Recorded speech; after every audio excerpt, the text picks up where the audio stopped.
right that under 18-year-olds couldn't vote in this referendum?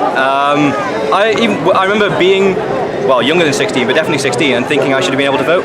So I was 17 at the 2010 general election. I was really annoyed that I couldn't vote.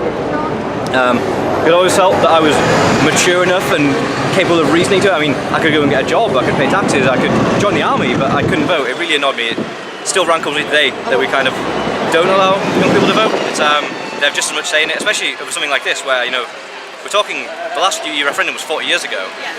I see more reason why a 16-year-old should vote than like a 76-year-old should vote. What effect do you think having 16 and 17-year-olds voting would have on the outcome? I think they'd be more likely to remain. I think certainly among young generation there is actually a growing pan-European sentiment, much more so than the old generation, which doesn't have it at all. I actually think the biggest benefit would actually be to the 16 and 17-year-olds. I think if you can encourage people to vote while they're at school, that brings enormous benefits to political participation in the country.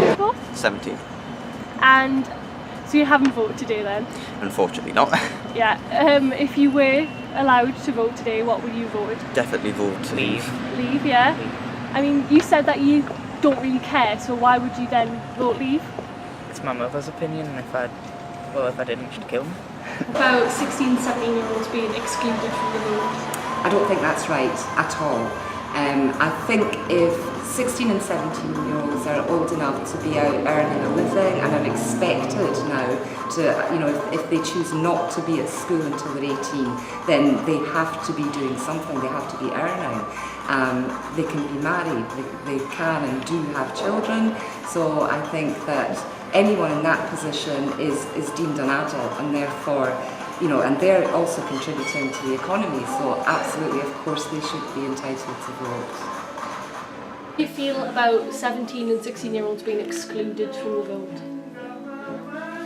It's a difficult one, because it's whether a 17 and 16-year-old person is some people are mature enough at that age, but I think a lot of people aren't, and I think it's kind of that balancing act. So if we either choose to be a nation where we say, right, 18-year-old, then you can vote, and I think then we stick to that. But we can't just chip and change for various different things. Can't just go, oh, well, now these guys are allowed to vote on an extremely important matter like this. And I think it's important that you're kind of allowed to kind of grow as a person before you have to be given that responsibility. How do you feel about 16 and 17-year-olds being excluded from the vote? I think it's terrible, really. I don't really see the point in leaving them out of it. You know, they are adults at that stage. Their minds are formed, so they should have a say. Do you think it would have any effect on the actual outcome of tomorrow? Maybe not. Maybe not, but I just think it'd be good. It's an inclusive thing, really, just making sure that everybody feels like they're a part of this country, and we are a democracy at the end of the day, so yeah. Voting age should be lowered? Yes, in some cases. And do you think it's unfair that it's what it is now, 18? Yes, because yes it will and affect no. us more than it will affect the people who are voting. Yeah. I think as community to congregate, it would be better for younger people's opinions, because it's our future and it's going to affect our future, so it'd be a great time to get everyone's opinion to start off from there.